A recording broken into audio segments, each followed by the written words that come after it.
Dans une province qui se veut de plus en plus bilingue, se faire comprendre peut encore devenir un obstacle.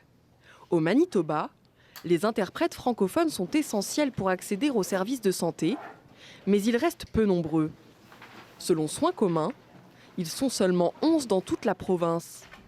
Et sur le terrain, le manque se fait ressentir. Dans certains cas, ce sont même les intervenants ou les proches qui doivent improviser.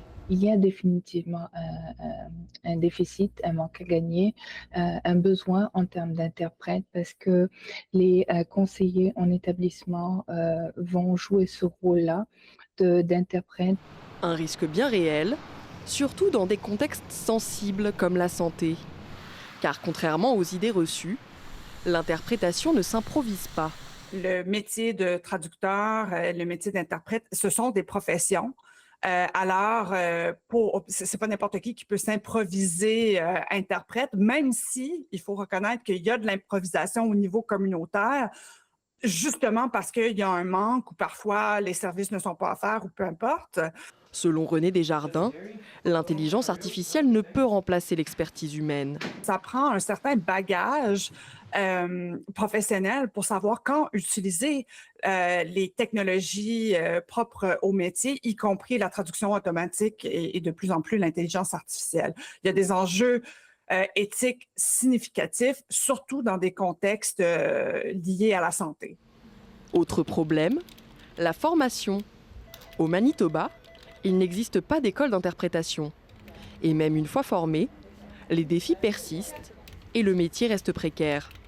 On fait appel à nous quand on a besoin de nous. On est payé selon le nombre d'heures qu'on travaille aussi. Les rendez-vous peuvent être annulés et puis souvent vous n'êtes pas payé selon le préavis qu'on vous donne. Donc, je ne suis pas sûr que quelqu'un peut gagner sa vie à faire de l'interprétation médicale, du moins pas au Manitoba.